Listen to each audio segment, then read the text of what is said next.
Hey, everybody, welcome to that Tom Clancy show. Ventress, calm down. It's okay. We're right on time.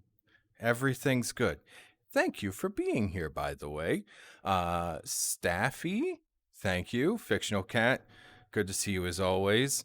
And, well, I'm not going to bother saying hello to that person because they know who they are and they will be with us shortly.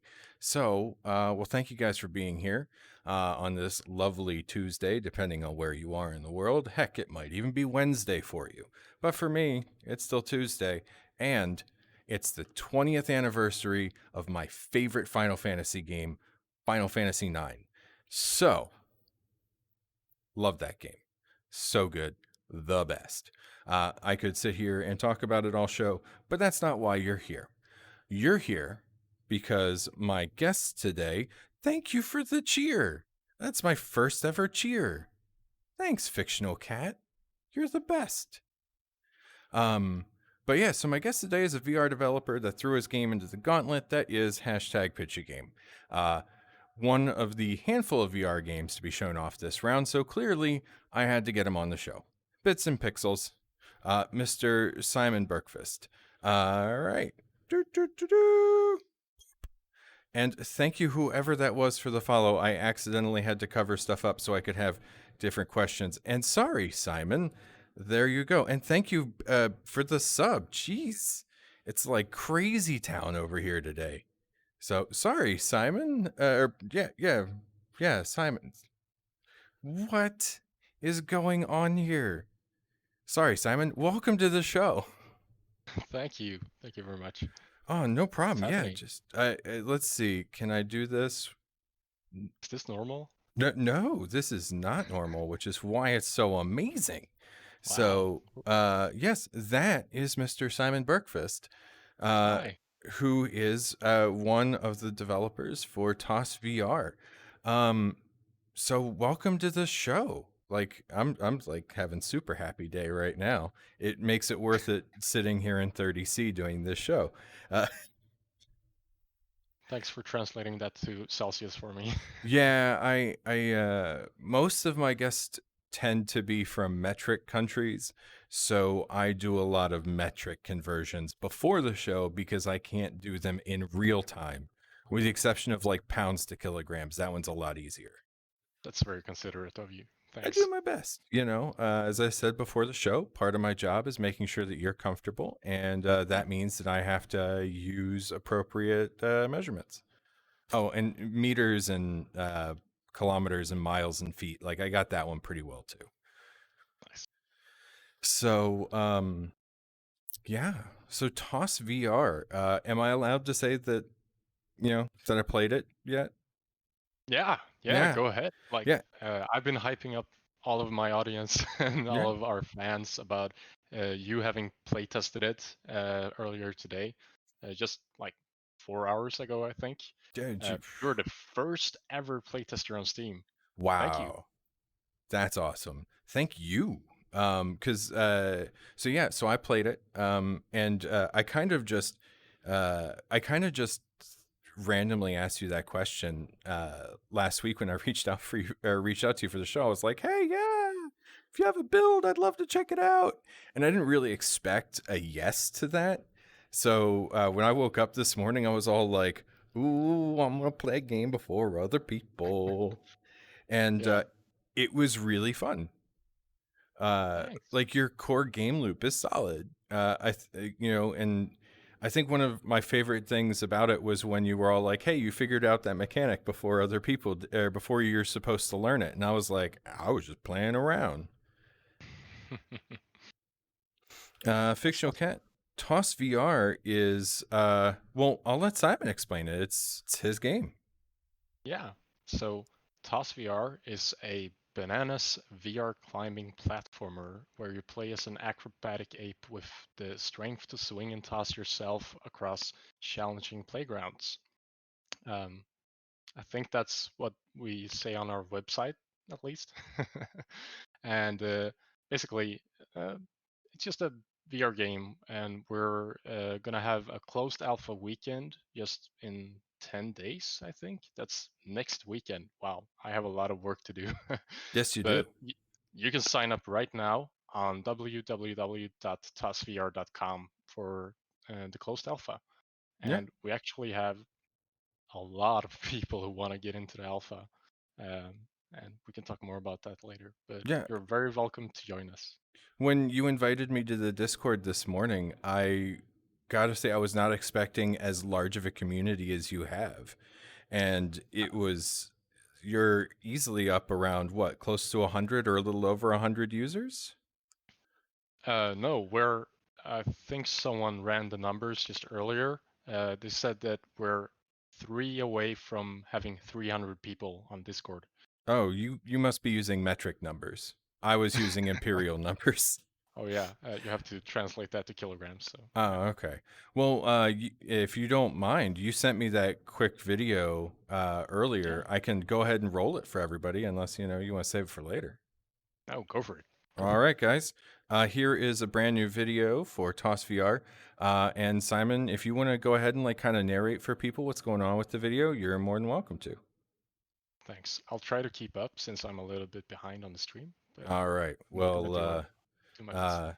I think our audio isn't delayed, so I'm starting the video right. Hmm.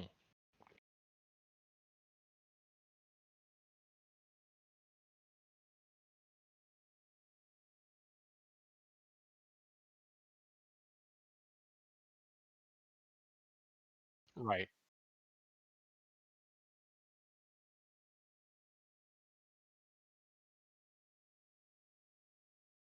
Right.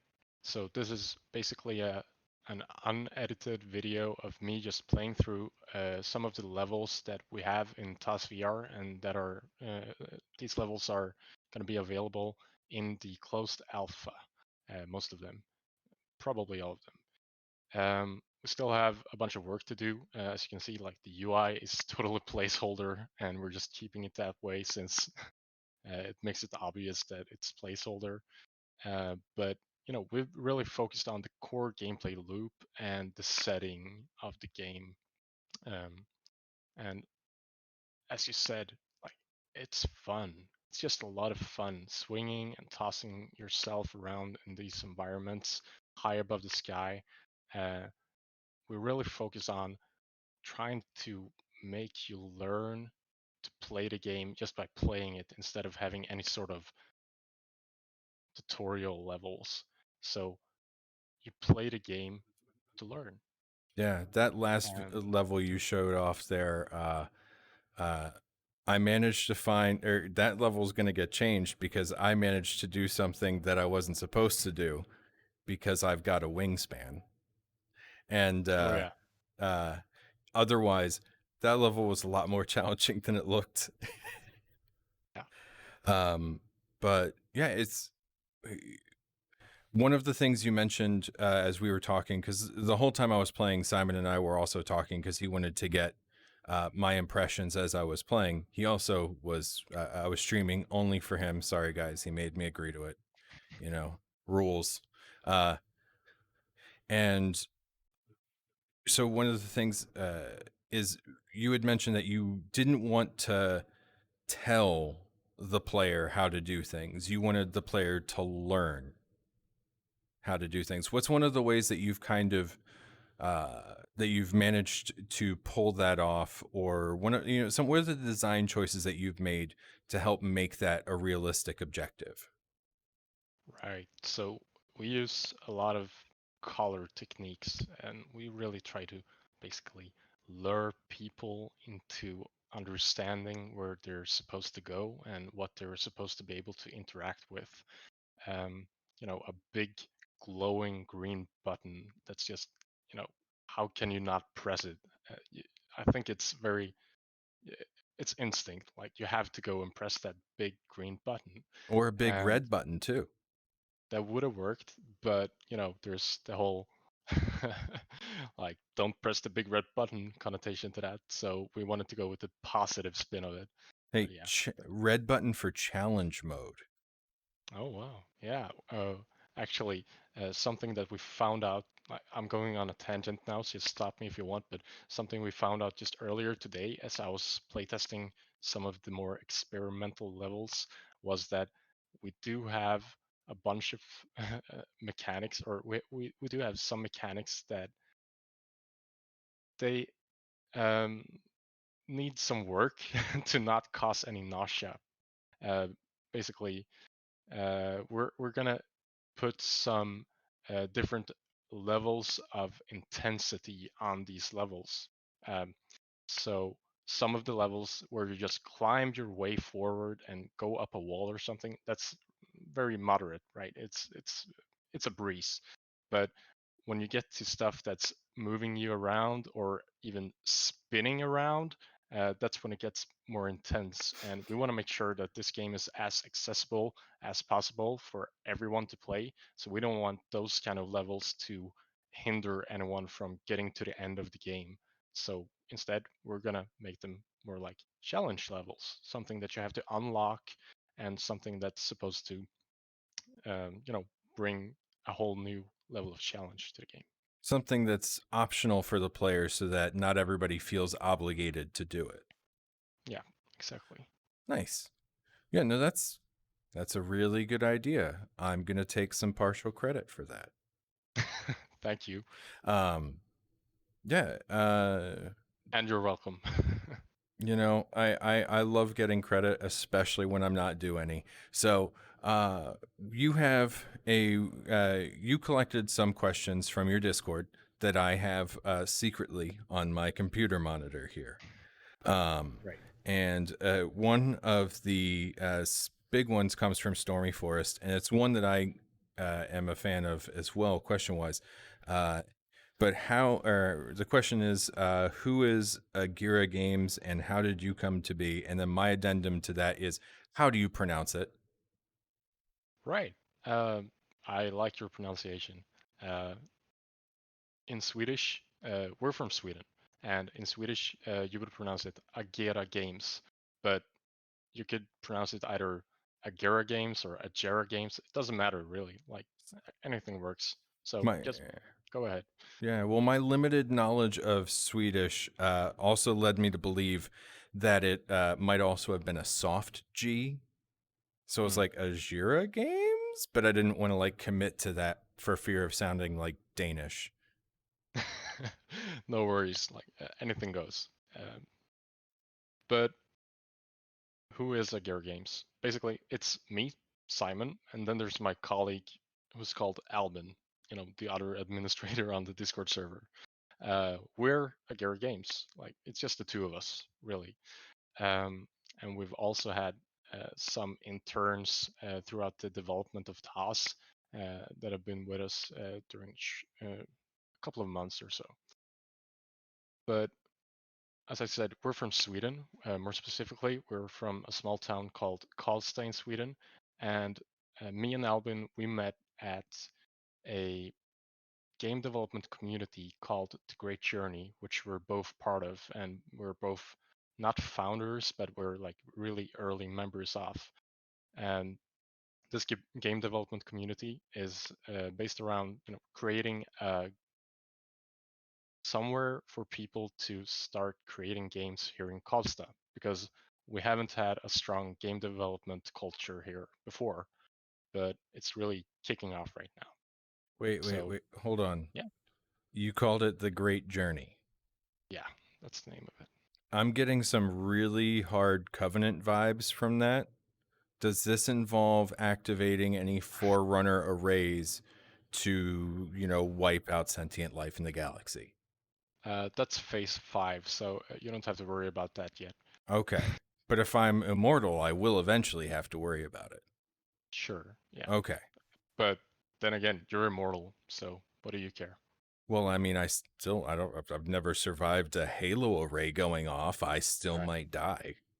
right. Then you're not immortal, I think. Well, I mean, immortals have a tendency to still like the Highlanders, they were immortal. There can be only one. Mm, mm. Legendary immortalism. Yeah, So you guys came about as a way of, or like as an effect of this great journey. exactly. That's where we met each other for the first time at those meetups where we just gathered people who were interested in games and game development every week, and me and Albin met each other and started talking, and eventually we did a game jam together, where we wanted to do this crazy idea where I saw this on XKCD, where the webcomic. Oh, You heard yeah. of it? Yeah.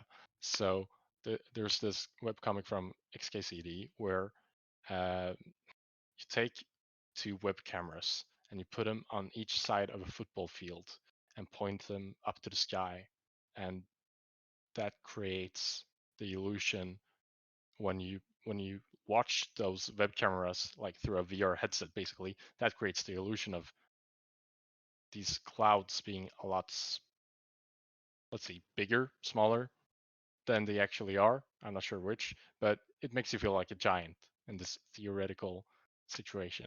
And we wanted to do something like that where we just took our actual VR eyes and separated them to, I don't know, like 1.5 meters. You're gonna have to translate that. Yeah. But It's like about five uh, feet.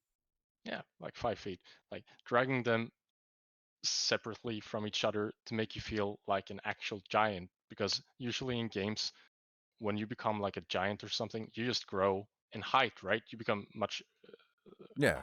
larger, but your eyes are still the same, uh, you know, distance apart.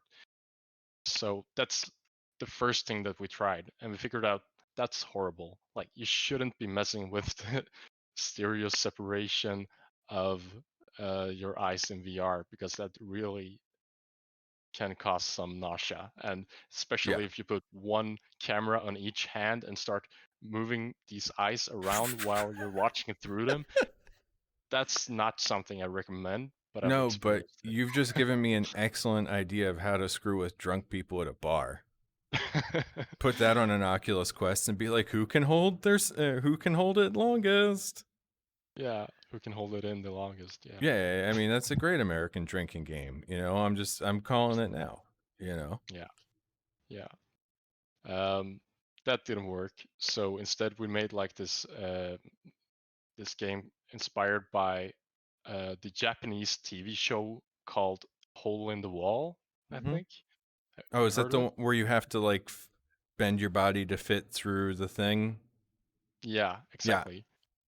And we made like this small prototype where you're watching yourself in third person, just moving around to fit different objects that we attach to your hands and your head, like tennis rackets, uh, baseballs. No, wait, footballs, American footballs, yeah, and stuff like that.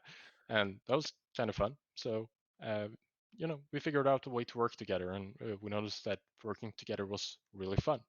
And um, that's how our friendship kind of came to be. nice. Uh, And Fictional cat in the chat wonders where can he try, or I honestly don't know where can they try. Sorry for possibly misgendering, but where can they try your eyeball super wide game thing? we Or never if uploaded it. I'm not sure why. I wish we did. Like, hey, I mean, I there's should nothing look through my stopping you from archives. putting on itch.io. You know, I'm like gonna look through my archives. If I have it anywhere on one of my computers, I'll make sure that I do that. Yeah, awesome, and you can count on me to get that information to you. that's great. Thank you. Yeah, the voice really sold it there. I think. Um, Yeah, you have a great voice. Thank you. Some people have said that, and now that enough comments about that have come about, I'm starting to at least believe that they might be telling me the truth. Uh, Definitely. Voice sold, and voice sold at 100%. Thank you, Staffy. Um, let's see, because I really, honestly, the chat questions that you handed me from your Discord, and your Discord server asks some excellent questions, but at the same time, you stole all my questions. Um, the real question that I have, which is shared by several other people like Alex Just, Cal Cal. asking, the questions of, how did you get the idea? What are the origins of it?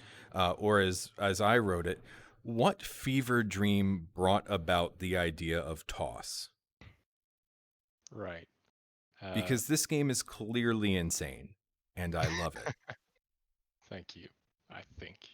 Oh no, no, no, Uh, no! Like, I I love crazy things, because nice. growing up as a kid of the late '80s, early '90s, like our games, like the story of our games was literally a plumber stomping on turtles and mushrooms to save a princess.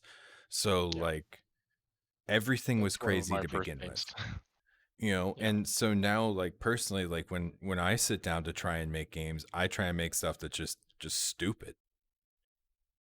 So I think that's a good way to start. yeah. Stupid usually or sometimes equals fun. So if it's stupid, it might not work, but if it's stupid and fun, then you have something going. Yeah. Yeah. So where did Toss come from? Right. So that's like the next chapter of where Agira came from, I guess. Um, at one of these The Great Journey meetings, um, we were talking about VR. We were talking about movement in VR, and we realized that a lot of VR games are just basically PC games, like first-person shooters and stuff, that you throw into VR and you expect people to move around with a joystick and like press a button to crouch and stuff like that. Like they don't really use the immersiveness of VR as they should. And when I play those games, I get sick. Just moving around with the joystick makes me feel sick. I guess I'm sort of, I never got my VR legs really. I'm sort of sensitive to moving around without having some sort of physical um, movement along with it. It's never really worked for me. Don't And feel bad, that still happens with me. I mean, yeah, personal experience and like theory on it is that uh, the speed is generally ramped too high for games mm, where they're relying on joystick movement for locomotion. And mm, because they're still set for how first person games and shooter games generally control. And yeah, like Call of Duty, Halo, Destiny, Apex, all that stuff, like that's awesome that my character can run at like 30 kilometers per hour, yeah, but I can't, and I yeah. surely can't do it all the time forever. And I you know think that's one of the reasons that Super Hot VR is pretty much my favorite VR game oh, it's because so good. you don't ever have to move around except for using your hands. Yeah. And it's the perfect action game. Like I've never played a more fun action game than Super Hot VR ever. I got a copy of that game at the same time that I got a copy of the John Wick VR experience, Mm. and as I was playing them both kind of at the same time, and I felt less like John Wick in the John Wick game, but in Oh Super wow. Hot, I felt like the dude that trained John Wick. Exactly. Like just watching around you and trying to think of a plan and then executing that plan in whatever speed that you want to do it. It's perfect. It's a Yeah. perfect game. Yeah, the best part is that time doesn't advance when it's just your eyes that are moving. So Oh it's just yeah. like kind of like getting yourself set up in that like what's going to be the best vantage point, and then just have your eyes just going doot, doot, doot, doot, doot, doot, doot, Hmm. like enemy, enemy, enemy, wine bottle, ashtray, you know. You feel very Terminator-ish. Yeah, Yeah. yeah. Sorry, tangent. Oh no, somebody is. Yeah. Why is somebody calling me? Especially from Illinois. Be quiet. Go away. Sorry. It's someone from Chicago, I guess. No, it's from outside Chicago. And Oh, like not outside Chicago, like Wisconsin outside Chicago, like a right. Chicago suburb. Right. Okay. Um, Uh, anyways, yeah, where was sorry. I? You were talking about locomotion and Right. how most locomotion kind of makes you feel sick. We were having a discussion on VR games and locomotion at the Great Journey at a meetup, and I just felt that I realized that since you don't have any feet or a body or anything like that, why don't we just drag ourselves around in the world? Like, why don't we just put our hand onto something and drag ourselves forward or whatever we want to go? And I came up with that idea, and I kind of didn't want to share it with the entire group because I felt like, oh my god, this is great. I I should I shouldn't share it so no one steals it. But I had to basically drag Albin just outside of the room and tell him in private that, okay, I got this great idea for a game. All right, so Did you use your hands. That's everything you do, and you just drag yourself across like buildings and stuff and climb stuff. So that's the basic idea. nice. That's where it came from. And by then I didn't realize that climbing was a thing, or to the top was a thing, or all these other climbing games. I didn't realize that it was an entire genre of climbing games already. So I felt like I was onto something huge. But Well, at the no, same time, it doesn't matter that there are other takes on that same mechanic because at the end of the day, it's one, it proves that the mechanic is sound. yeah, And two, now you get to show your take on it. yeah. You know, And what we did at first was just we started building this prototype for something called Sweden Game Conference, where we were going to show off the game for the first time ever. Um, and by then, we were just calling it Hands Up. So it wasn't called Toss, and it was all about just climbing. And we actually had this idea at first that it was going to be a climbing game based on getting over it, because this was at the time that getting over it was very popular. So we just wanted to big to make like this huge map which would have you falling down and frustrated, and you've played yeah. getting over it or seen it, I No, guess. I am just imagining exactly what that game would be like, and I would absolutely want to punch you if you Yeah. actually made that game.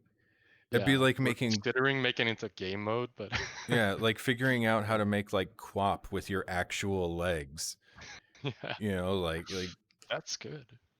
Oh my god, I just how, got this idea for a VR game how where dare you you? actually like this is the QWOP of VR. I'm telling you, this is the future. I'm gonna tell you right now. Like you actually have a body and you have legs and everything in VR, and you have to grab your leg and drag it forward to actually go forward. So you have to drag yourself across the map, like one So leg at a time. like Surgeon Simulator, except that you're supposed to be an Olympic quality sprinter. Oh yeah, exactly. And you and you have like these Half-Life Alex sort of ragdolls that are very heavy, and it's super hard to pick your legs up. All right, Yeah. that's the last idea you get from me for free. Everything else is going to cost money. No. Yeah, just bill me. Okay. No. But you won't hurt it. It's on the record. He said bill him. I want how is somebody look up how's the Swedish kroner doing against the US dollar right now? No. oh yeah. Yeah. Watching the stream in VR. Welcome to the world of tomorrow as envisioned 10 years ago. I don't know. I will be honest though. Before we started the alpha test this morning, I was watching YouTube in VR because I was just like, I got some time to kill. Yeah. Let's watch people talk about the new AMD processors that came out today because I'm a In nerd. VR. Yeah, in VR. Was that Um, a How was that experience watching uh, people talk about stuff in VR? it I was don't all think I've right. tried that. I was just using Yeah. the virtual desktop that's built into Steam. Yeah. And so I scaled it up like super big, and I'm just just leaning back. Yes, Linus Tech Tips, because one kroner is 11 US cents. Wow, that's definitely in my favor. Um, It is. It is. I haven't actually used the YouTube VR app.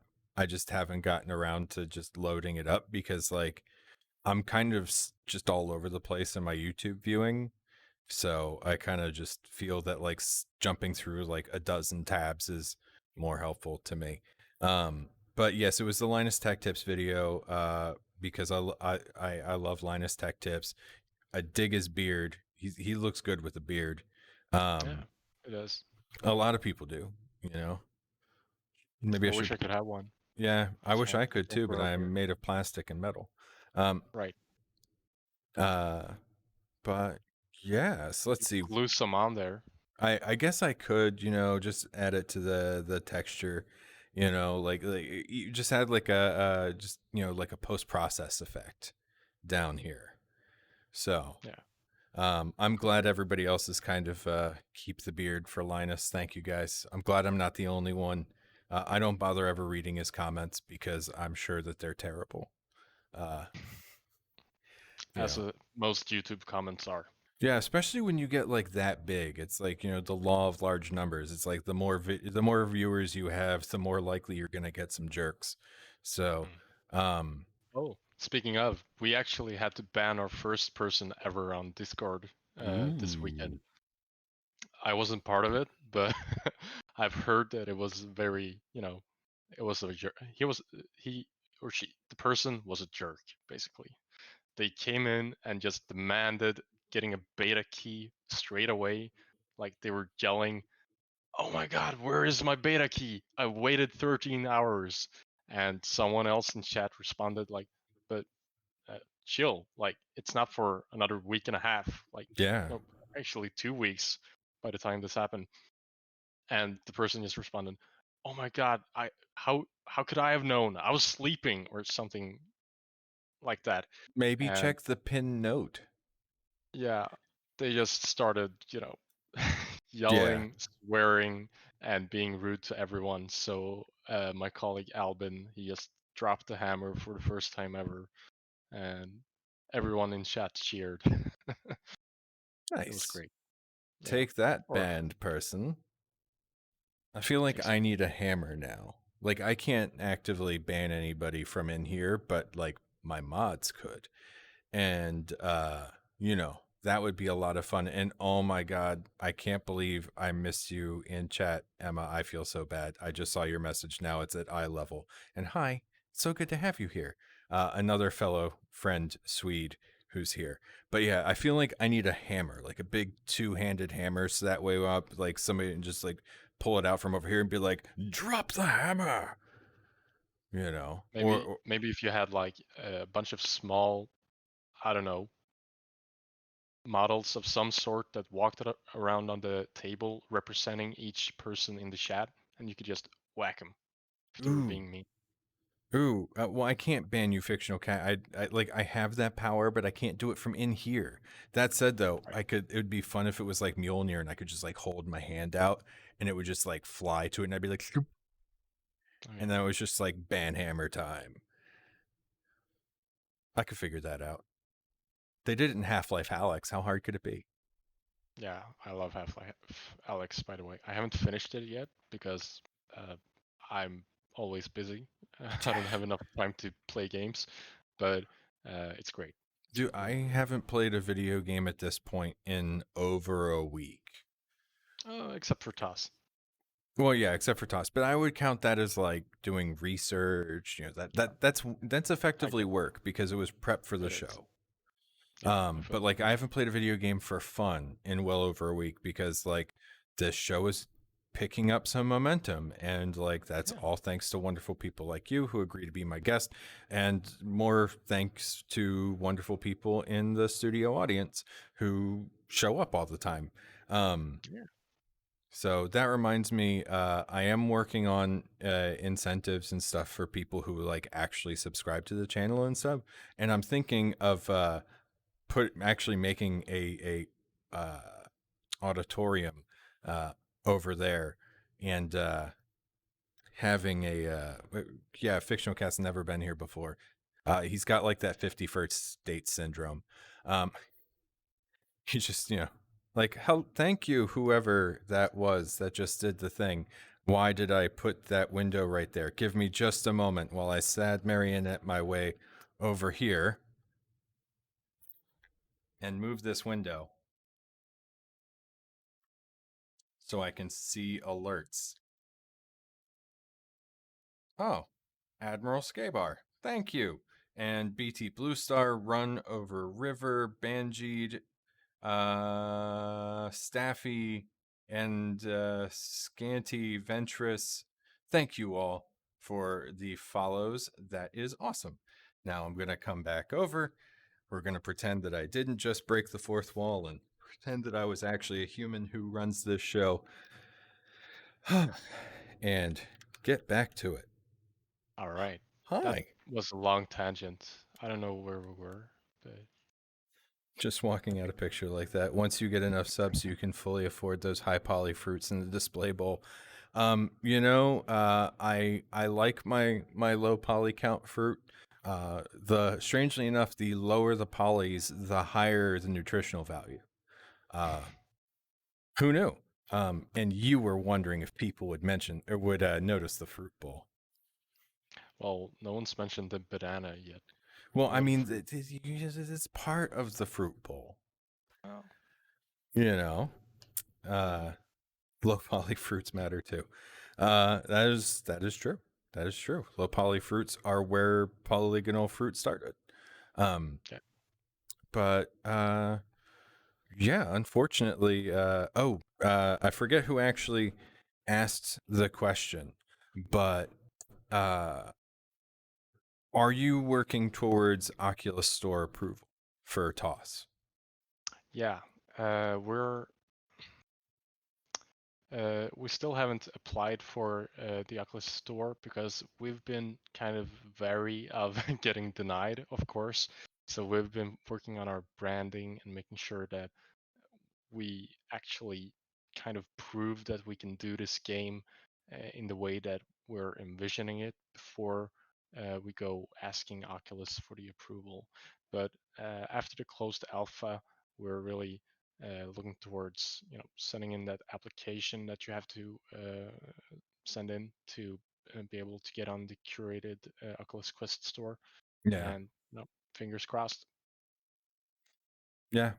Um, Knowing a small amount, it would be awesome if every guest could bring a 3D model and add it to the scene. Sorry. And then mandatory guest mug matters too. Run Over River, next show, I'll have a mug for the guest. And Staffy, I've actually had a 3D model for a previous guest who didn't want to appear on camera. Um, Mm. but, Simon here was all like, yeah, I'll be on camera. So, he gets to be on camera. And also too, I mean, like, what would we even put there for you? Like the gorilla hands? Yeah, why not? Yeah. Next time, Yeah, when I have you let's do back it next on time. right before the game releases or something. Yeah, let's do that. Or Give you, like when we're going for a beta, or yeah, we'll be in touch. for sure, man. Well, I mean, we're friends on a couple of social media platforms, so that makes it real easy to stay in touch. It Um, is. but I've heard that about Oculus. I mean, that's kind of, the emergent property of running a closed garden like Oculus does. Um, Yeah. which, like, I kind of hate that, and by kind of, I mean I hate that a lot. Primarily because I'm a Steam VR user, and so like I don't get Vader Immortal, Oh yeah. without like working some hacks, and like I don't want to hack my games to play my games. Yeah. So, but at the same time, like I mean, your game is fun where it stands right now. Uh, you only have like up to go from here. So it's like I don't think ultimately the Oculus approval is going to be a huge issue, but Oculus could just be, Facebook and just go no. Yeah. So, There's only one way to find out, and we're gonna grab that bull by the horns by the end of the summer, basically. And hopefully the next playtest session is gonna be on the Oculus Quest as well. That would Nice. be a lot of fun because we've been building this game for the Oculus Quest ever since the Oculus Quest was announced.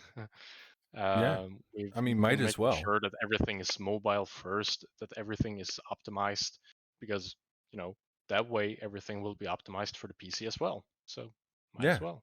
No, absolutely. It's the last attempt I made at developing for VR.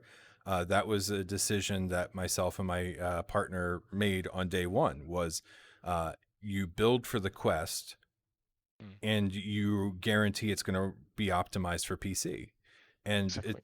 the end of the day, too, it's like, yeah, people want like high graphical fidelity, but at the same time, people are more likely to enjoy a game that has a cohesive and interesting art style, regardless Sure. of how, regardless of how high the poly count is, so long as you have something that's just relatable and consistent and appealing. We've really focused on not making a realistic game like The Climb is my obvious go-to when I'm talking about realistic games. And since we're just two people and a bunch of interns, whom I want to thank a lot, but um, Well, hey, we've really had to, thank you, interns. yeah, we've had to consider our resources as well as the limitations of the Oculus Quest platform, and that really goes hand in hand when it comes to development. So we're a bit lucky, I guess. Yeah. Ventress says in chat, I don't think graphics in VR is of severe importance as long as the gameplay is fun. Nintendo shows it all the time. Absolutely. I mean, Yeah, Breath of the Wild is an absolutely beautiful game. And I mean, it has some frame rate issues when you're playing handheld on the Switch. But I mean, yeah, if you were running that on, like computer hardware, you'd easily be hitting 144 on, last generation graphics card. yeah, So, yeah. um, It's funny that Ventros mentions Nintendo out of all companies. We're really looking at Nintendo as like the that's who we like. They're how do you put this? Like we really adore Nintendo. The way that Nintendo is able to make accessible content that looks good and feels good, and just plays well for anyone. Like you don't need to be able to read to play Nintendo games. I feel like that's the goal, right? That's game dev goals, yeah, basically. And we really want to make our game TOS just as accessible as any Nintendo game, considering our limited resources. But we're going to do what we can.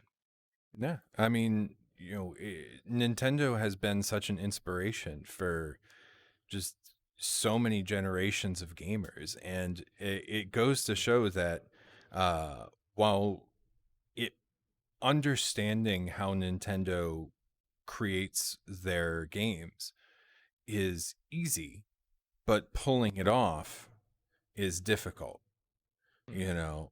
And like it's so easy to look at something like, say, Legend of Zelda Wind Waker, and kind of that first temple you come into, and the way it just teaches you all of these things through the environment. Like, you can move blocks because there are these smooth sections right next to the blocks, and but at the same time, it's like that takes a lot of planning, it takes a lot of work, it takes a lot of cohesion between all of the different disciplines. yeah, and that's exactly what we're aiming to emulate or replicate rather. That's what we want to do as well. That we want you to learn the game by playing it, and there's so much planning going into it. There's so much playtesting. Just having the correct order of each and every level and showing every gameplay mechanic at the right time. It's a lot of work, but it's a lot of fun when it Yeah. works. Well, By the from way, I got like this. I got a notification from Alex just in the Discord server who's saying that we're now at 300 members on the Discord server. Wow. Well, And Scantimax just said that just last week there were like 100. So yeah, we've had a lot of growth lately. nice. Well, here's hoping that some of that is from hashtag Pitch a Game, and here's hoping that we can Totally. help bring a little bit more visibility and everything over there. Because like I'm technically the official podcaster for it, but I'm Yeah. also my own podcaster still. I'm my own Yeah. man. Uh, and so like uh, you know, your game was one of the ones that stood out to me last week, primarily because there were only a handful of VR games. Yeah. And I mean, not to say that like everybody should be developing for VR because it is a very small portion of the market, but it like that small sector really helped bring your game to the front of my perspective on things. So it's super great to see, like VR developers. It's super great to see VR developers in Pitch a Game. And it's even better to get a chance to sit down and talk with you about this. And Staffy says, it's nice to have a talk show or slash interview where the chat room can interact. And, like that's what this is for. I mean, the show is for you guys because my goal as the host is to make people like Simon here and my other guests into just normal human beings, which they are, and approachable. Like I love radio talk shows and late night shows and all that stuff. They're great, but the audience can't stand up and go, well, what were you thinking during scene 5 when you took the car keys out of the bowl, but then you didn't use them to start the car? Like you can't do that. Here I can, and here you can. And yeah, so shows for you guys too, not just for your enjoyment, but for your benefit of getting to know this fine Swedish gentleman. Um, yeah. I feel like I've just gotten to know your channel because of Pitch a Game as well. I didn't know about you before, and I feel like a lot of people have been learning about you, and that's great because you're running a great show here. Well, thank So you. it's a lot of fun being here. I'm really glad that you asked us to come on. Yeah, I Um, have. Yeah, I mean, I've got this week alone. I have 3 different teams. Three, three. Come on, there we go. 3 teams from Pitch a Game. Next week it's 4, and then the week after that I've already started booking, and I got one set for Monday. So it's like, it's nice to have all of these people as guests that I have this fairly easy access to. But at the same time, like it's awesome because you all are making these just interesting games that I never would have thought to make because you guys are completely different people. And mm, hearing how you came about these games and the difficulties, the challenges and the process, just it's the kind of stuff I love. Like I'm the guy who watched the special features on the DVD on like the making of the movie or the soundtrack and all that stuff. So yeah, would love to be and able to watch. Oh, sorry. I feel like Pitch a Game really brings us all together. I've found so many new amazing games because of Pitch a Game. Yeah. I don't know if I'll ever play them because I'm too busy, but I hope that they're gonna do well. And I follow them and I want to see how they do, and I want to follow these developers and see their issues. And it's a lot of fun. Yeah. I see that Liam is also in the chat. He tries Uh, to make every show. yeah, that's awesome. Liam has been such a huge star during Pitch a Game. That's all I can say. Like, uh, I've seen you all around, Liam. So I just want to give a big shout out to you. Like, you're such a huge star, man. Yeah, Thank you for Liam's doing this. he's good people. When Yeah, he initially started Pitch a Game, I invited him on the show, and that's where all of this kind of started. It was like, hey, really this Pitch a cool. Game thing's looking pretty big. Why don't you come on the show? And he's like, yeah, sure, why not? And then as he's on the show afterwards, I was like, hey, do you mind if I start reaching out to people Yeah, uh, and asking him to be on the show? And he's like, not at all. And why don't you just start doing it officially for us? And I was like, as long as I can Wow. still ask other people to be on the show, we're Yeah, gravy. And yeah, we're gravy. So um, it's great. there was one interesting question out of your chat Yeah. or off the Discord that I remember off the top of my head, and I forget who wrote it. I'm sorry, I don't get to give you the shout out here, but I'm sorry. Best I got. Will we be able to play as other kinds of apes? Right. As of right now, we're looking at just having this one skin basically, and maybe have some recolorings of it because of our limited resources, basically. Because we want to put all of our time and effort into making the game as much fun as possible, and just keep polishing that level design and keep polishing that code that I'm writing, and removing all those bugs that I implement. They're So not there's a bugs, they're lot. features. Yeah, some of them. So most of our effort is going towards that right Well, now. just remember eventually you are going to get a bug from a tester and you're not going to want to fix it. And there are 4 magic words in that instance. By Yeah. design, won't fix. Yeah, you had that great bug earlier, which I have Yeah, never seen before. I've been developing this game. We've been developing it on and off in different versions of the game, which we haven't gotten into at all today, but uh, for 2 years. And I've never seen that happen. hey, And just from you playing for like 15 minutes, something new popped up. That was awesome. yeah. I mean, I was just as confused about it as you were for a moment, and then it was just my old tester instincts kicked in and figured out what it was. And you saw me Yeah. dropping to my death a few times now because it was easy for me to then build repro steps for you if I could just get a restart on the level. And I was like, hey, this Well, thing happens when you do this thing, and you were like, and I was like, and then I then I wish did it for you a few every more times.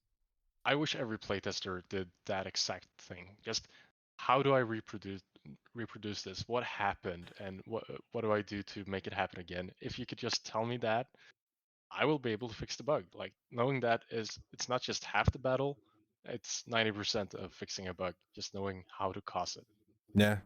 Man, back when I was playing World of Warcraft, I submitted a bug report through their bug report thing, and like I did it with like full repro steps and like description, repro rate, all that stuff, like professional tester stuff. Yeah. And I got a response back from one of their not the QA people, but one of the like community people that thanked me for writing them a real bug report.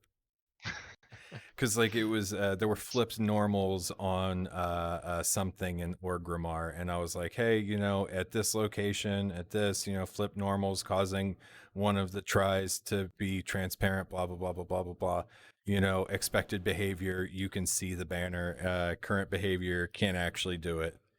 uh You made someone stay just by writing that bug report. I'm yeah, sure of it. I mean, like good technical writing is a skill.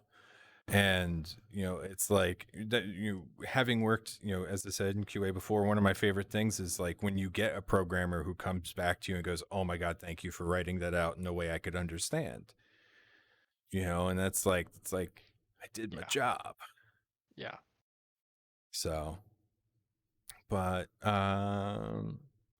anybody in That's when you chat? get a cookie. Yeah, well, I didn't even get a cookie. I just got a thank you. And you know what? At QA in a lot of places, that thank you was more than you usually got. So, Yeah. um, any of you guys in chat have any questions for Simon that you'd like me to ask? Uh, you know, maybe you make a bug report template. You know, I should do um, that. Admiral, thank you. But there's a difference between a play tester and a quality assurance tester. Uh, like they both have like kind of different things. Like this morning, I was a play tester who just happened to have a background in QA, and I saw a bug and I wanted to figure out how it happened. Um, and that's how it worked out. Playtesters' purpose is to literally just play the game so people like Simon and other developers have an idea of how a player is going to interact with the game, which is probably precisely why you asked me to stream my screen back to you. Yeah. um, because a player is not coming at it from a developer perspective. They're going to attack situations in entirely different ways. Kind of like how like Bethesda games, right? They're these big, huge games, and I'm sure Bethesda has an army of testers. But even if they say had 100 testers, that's several orders of magnitude smaller than the number of players who are going to be playing that game. And just yeah, but it's a big long thing. You probably don't want to have me talk at you about it.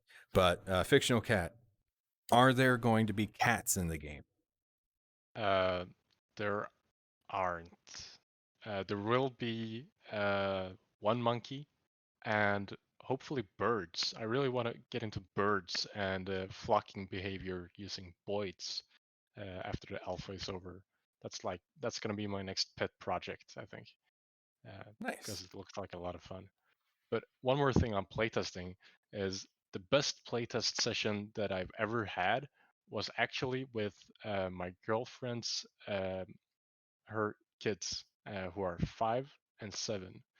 They played the game with basically no instructions at all except for press this button to start climbing, and just watching them getting through the game, getting through the first levels, that was the best feedback I could ever get. Like, they didn't use any words, but I could just write everything down that they did or didn't do, and that's the best way to test. Just use your kids. Yeah. Yeah. And another thing too is sometimes you learn as much from playtesting just by watching the players and not even necessarily watching the game as they're playing it too. Oh yeah.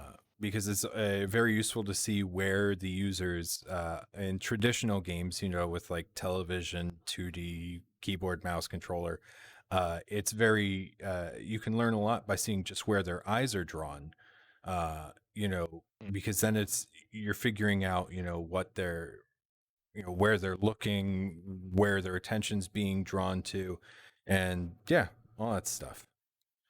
I'm really Um, looking forward to that being implemented into VR, eye tracking, that is. yeah. Um, there's a lot of stuff that's going to happen when that's a thing, like optimization.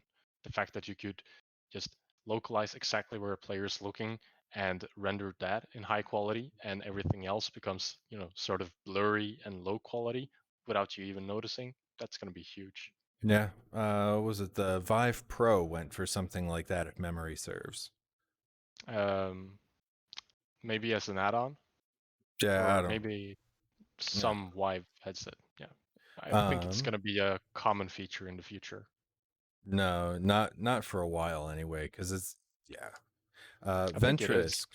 Well, I mean, like I'm agreeing it's going to be a feature and it's going to become a common one, but it's going to be a Mhm. while.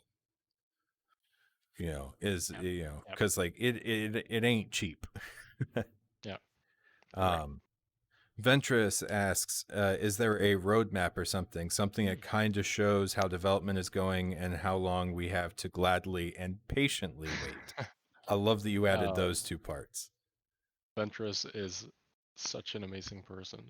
Um, Not yet, but that's a great suggestion. We're thinking of, since we're going to be, I'm telling you this here first, we're going to be launching our Steam wish list page probably next week or end of this week, hopefully. Um, we're going to announce that everywhere, and hopefully you're going to wish list it. But when Exclusive. when we do that, we're considering like doing some development blogs, and that sounds like a great post for a development blog or something to add to the web page as well. Um, we want to do some development blogs somewhere, and we feel like putting them on Steam might be, a good way to reach an even broader audience. Yeah, thank you for the suggestion. Yeah, Liam recommends Trello. It's a good Oh place yeah, for road maps. oh yeah, Um, just making some a public Trello. Yeah, that's good. Yeah. yeah. The bald bear underscore asks, "What is your dream next generation headset?"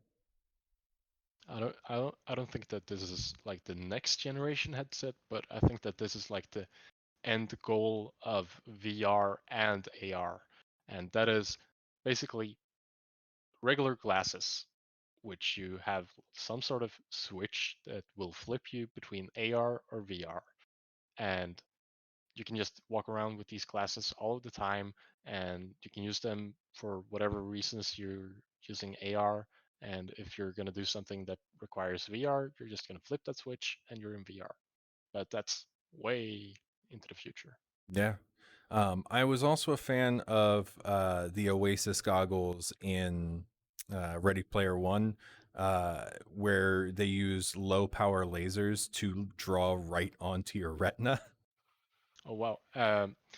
Insanely enough, I haven't watched Ready Player One yet. You don't I've have to. oh, I, you can just I tell me what happens. I've read the book. I've watched the movie. The movie is better than the book. The Hmm? book has some serious issues, Yeah, but there's some great nostalgia to it. Don't get me right. wrong. But I haven't seen the movie either yet. I'm not saying the movie isn't good. I'm saying I don't like it, and the book has Oh, problems. okay, cool. This is for Ventress in chat. Um, but then again, I have the movie is so good, so many Easter eggs. Yeah, and I mean it's cool and it's pretty, and there is a lot of really cool stuff to it. Um, and it's just for me, it's just kind of meh, you know. I feel like it's sort of difficult for me to, uh, you know, tell people that I haven't watched Ready Player One when I'm a VR developer, because whenever I tell someone who's not a game developer that I develop VR, they're like, "Oh, like Ready Player One," and you know, I guess I have to see it sometime. I I guess mean, it's bound to be. if you can watch it on a streaming service that you're already paying for, I say, hey, go for it. But Yeah. I wouldn't want to personally, my opinion. I don't think I would not want to spend money on it. Okay, and up fictional cat has wow, he had enough points. So unfortunately, there, Simon, you're gonna have to join me in doing a dab. He You never has told me about this. Oh, I added it last night. I added it yesterday because people redeemed the points for me to do a dab, All right, and they proposed the idea of a guest dab, and I made it happen. But right, it's more points. So if you would be so kind. all right. Will you count us down or something? Okay, yeah, why not? 3, 2, 1.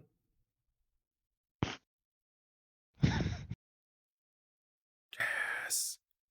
Yeah, I'm gonna watch that on stream. Oh, I'm probably gonna have to highlight that. It might even make it onto my Instagram. Uh, You never did it. oh, I did my dab. What? I Oh didn't yeah, see you just that. it's because you can't see my arms. Mm, They're yeah. there. I'll do another one, and I throw a sound in with it too, and I'll do it the other direction.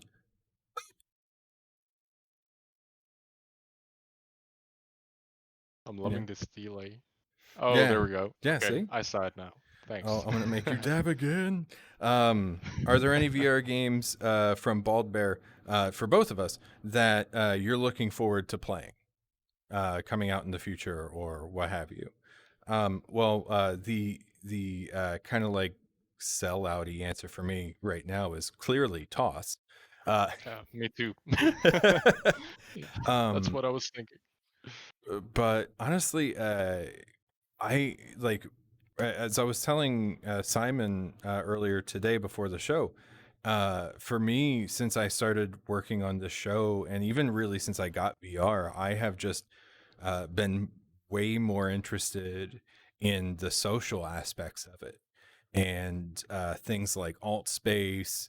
Uh, I'm not going to talk about any, alt space, Neos VR. Um, Another one that I really enjoy is not, I'm not a VR chat guy. Is the Museum of Other Realities. It's a virtual reality art museum. Mm. So it's it's an art museum full of art made in things like Tilt Brush and Oculus Quill, and like super cool stuff. And it's things like that I get really excited for, What especially did you in call that? the Museum of Other Realities. Cool. I'm gonna That check that reminds out. me, I need to like reach out to them and see if I can get one of them on the show, because that would be Yeah, cool. Gavin, remind me to cool. ask Museum of Other Realities if we can get them on the show. Cool. Thank you. That's cool. He's my intern. He would Right. hate if he actually heard me say that. Um, yeah. But yeah. So what are you looking for aside from Toss? I feel like I'm being put on the spot here. You kind of are. I can't think of a single VR game that's in development except for TOS. I guess I'm like I'm like this right now. I don't know what else is happening in the world. I'm not Yeah. sure. Uh, well, I've loved these. I've seen those hand tracking demos that I don't Oh remember yeah. his name right now, but he's been doing all of these crazy hand demos for the Oculus Quest, and I think he put it out on Side Quest recently. That looks really cool, but that's just like The tech. it's Yeah. very engineering, right? Uh, it's very techy. It's not a Yeah. game. It's just a tech demo. Yeah, I mean, like, really, for me, it's the interesting things aside from that too is like the virtual production work that's going on now.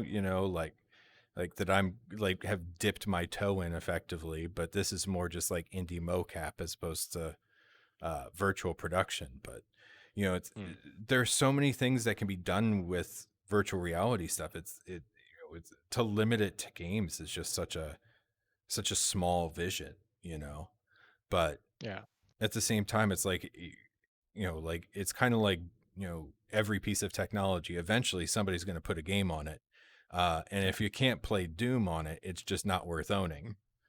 So I've been we had a client in the fall last year because we do some business to business work as well, and we were doing some HoloLens work, and ooh, unsurprisingly, there's even games on the HoloLens, well, like yeah, something that costs like 10 grand, yeah, $4,000 or something to buy, and is supposed to be used for industrial purposes. It still has games.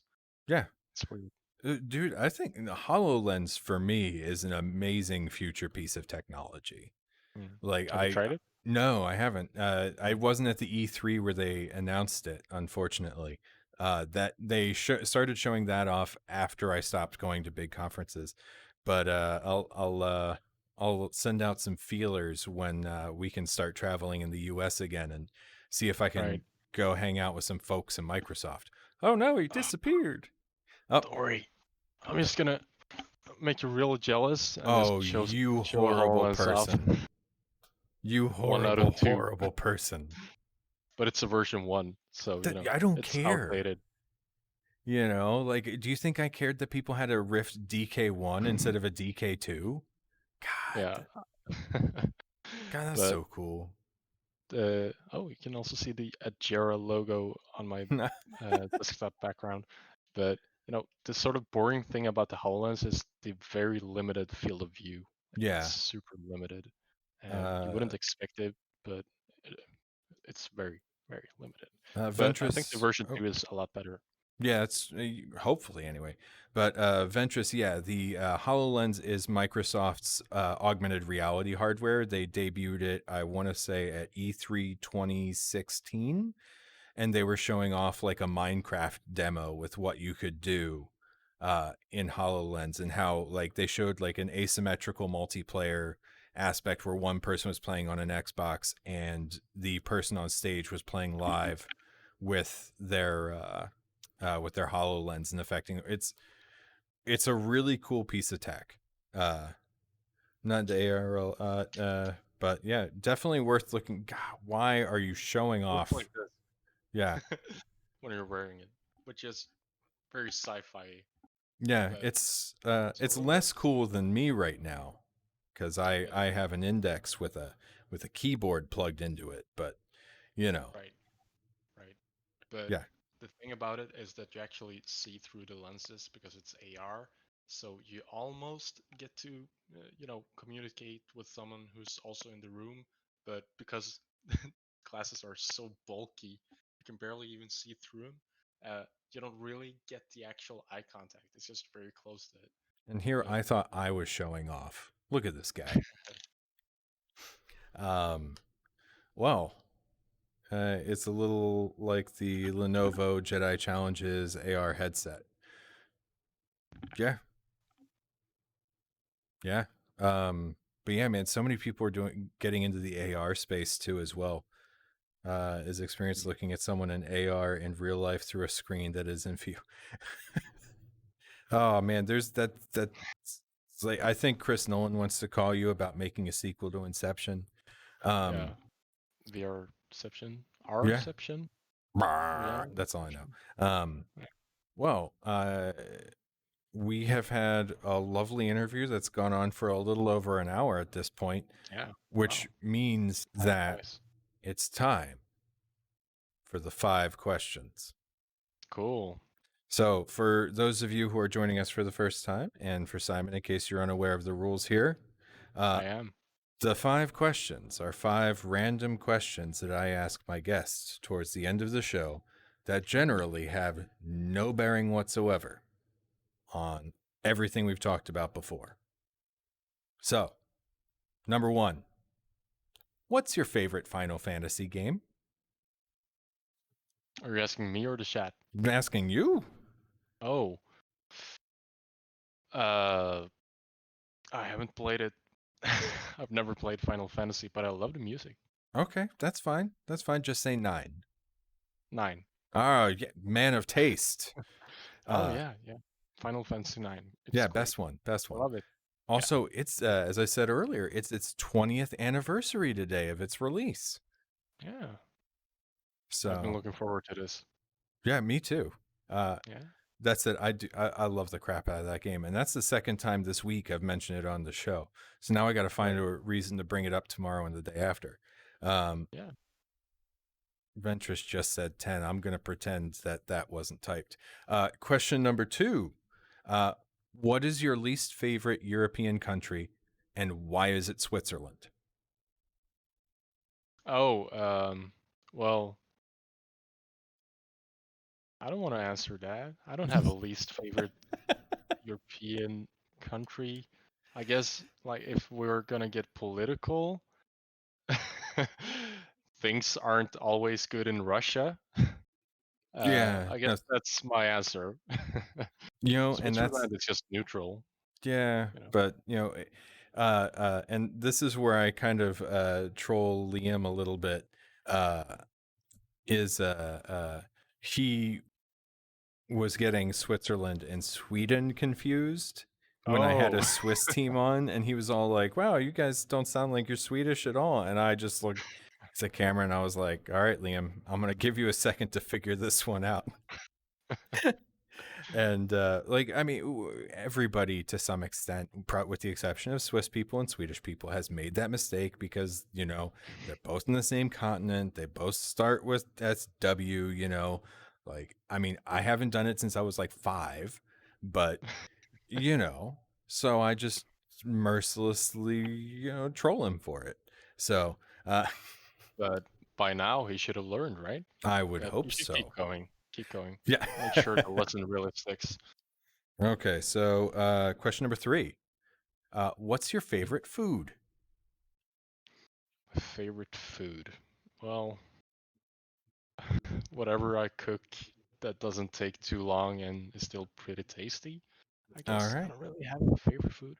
Or actually Korean. Like if I order Korean food, that's the best. Yeah. Uh, Korean Staffy food. says meatballs, and to which I say, now you're just stereotyping. Yeah. No. The thing is, Staffy, he lives in my town. He's a buddy of mine. Oh, snap. Yeah. So he's stereotyping me I will and say himself. though, I don't know how they are in European IKEAs, but at our IKEAs, the meatballs they serve are delicious. Yeah, they're good. I mean, they're not homemade, but they're good. I mean, yeah. I will say though, because where I'm from in the U.S. originally, we don't have a big Scandinavian population. Like we have zero Scandinavian population, or people of Scandinavian descent. And so when I Mm. came up to Wisconsin the first time, my wife is from Yeah, here, and she's of Norwegian, Danish, and Swedish descent. And yeah, they were talking about lingonberries, and I yeah. thought they were saying Klingon berries, and I was pretty positive they were just trying to just like see if they could make me believe that such and such was a thing. And it wasn't until I went to an IKEA and I saw lingonberry jam, and I was like, oh, that's Yeah, a real thing, yeah. and it's delicious. In Sweden, we just call them lingon. Yeah, Yeah, similar to but Klingon, I suppose. Yeah, yeah. Well, I mean, if you've never heard it before and yeah, it's just like being said very quickly, you can understand. yeah. Uh, Where in Wisconsin, by the way? Is it uh, Madison? no. I'm in Milwaukee, and my wife's family is from about like 30 miles south of Milwaukee. So that's roughly 18 kilometers ish. Yeah, Right. Cool. That's close. yeah. Cool. Wait, Doing so it's Milwaukee in Wisconsin? yeah. Ah, I mean, I've been to Wisconsin once So like for a day. if you look at Milwaukee, Actually, like it's weird. If you treat Milwaukee like it's just like a square, just for the ease of everything, right, it's in the southeast corner. right. Okay. Yeah, So it's pretty much just directly north of north of Chicago. Chicago. Yeah, Yeah. Okay. it's about a I've had 2 hour dinner in drive. Green Bay once. That's about 2 hours north. Right. Cool. Also, a great town for football, American football. That's everything I know about Green Bay, except for the dinner, which was a Mexican restaurant. It was great. Hmm. Well, it's actually kind of interesting as we were talking about football, because that brings us to question number 4. Who's going to win the 2022 World Cup? Green Bay.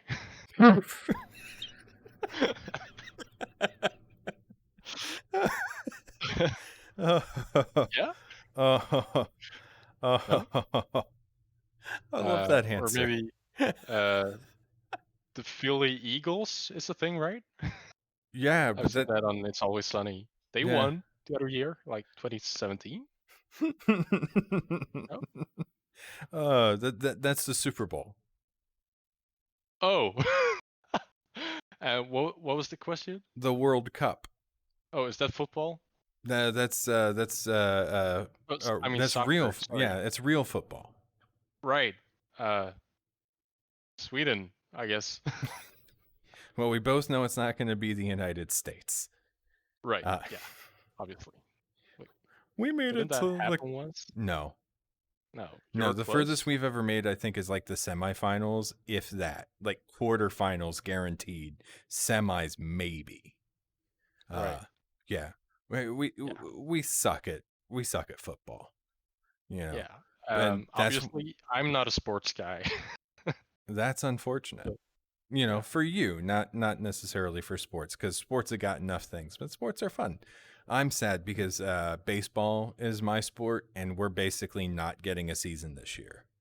Right. So I would probably be able to answer like who would win the international with a lot more confidence because I've played like 3,000 hours of Dota 2, but that's not the football, thing that I would admit to on yeah, the public internet.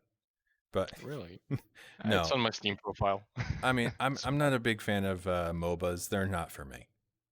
right. Cool Yeah, games. I haven't played it I since like them. like 2017, 2016, something. But yeah. Baseball VR Cup. Oh God. Oh wow, Yeah. that Yeah. could be a Okay. thing. Yeah. So we've gone through the first 4, which leads us to the last question. Yeah. Question number 5. Number five. What's the deal with lutefisk? Just just why? Lutefisk. Yeah. All right. Like I know I think precisely what it is. I'm just yeah. asking you why it's a thing. Why? Because of tradition. Yeah, but Because like um, what possessed your ancestors to put fish in poison and then eat it later? survival. We get really harsh winters in Sweden, Yep. as you do in Wisconsin. I know. Um, and I suppose someone figured out how salt preserves the fish in a way that makes it taste horrible, but at least you'll survive eating it. But I'll be honest with you, I've never tried it either.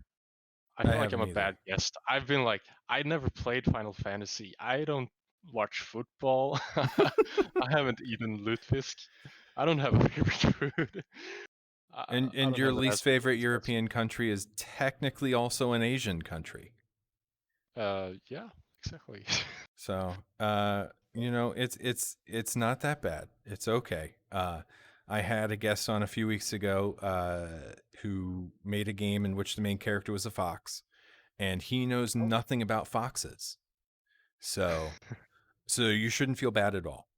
Um, Is it what's it called? I've seen a game about Fuzz foxes. Force Spook Squad. Cool, It's actually you can play the demo on itch.io. It's really fun. And it's cool. silly.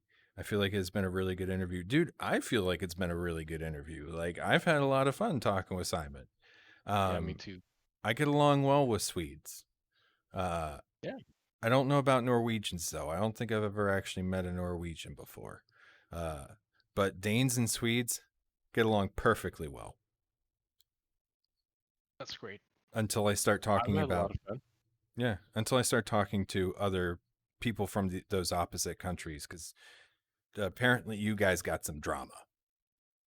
Goes back a Yeah, 1,000 years or so. yeah, something like that. Like we conquered Denmark and then they didn't want us to own Denmark anymore and we kind of killed each other for, a few years back and forth. Sounds Yeah, like some drama. yeah, exactly. Well, unfortunately, like everything, all fun in Steffi, thank you for the sub. That's awesome. Thank you. Cool. Yeah. Congrats. Now I actually have to get emotes now. Son of a biscuit.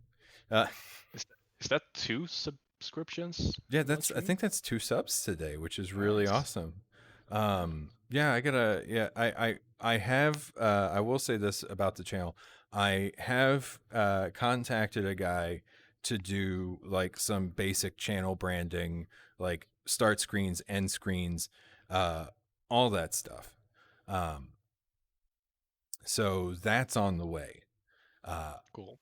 Emotes are still being thought about because it's like the show is still pretty young, and so it's like like clearly the boop has become a thing. um The Liam, real boop. quick, a sub means that they're effectively paying me to continue making this show. They're like a It's patron. like Patreon. Yeah. Yeah.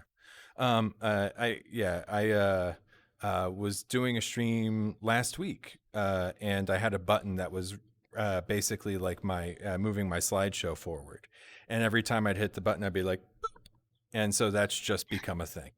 And so Right. now when people make me dab, I go. So I get it.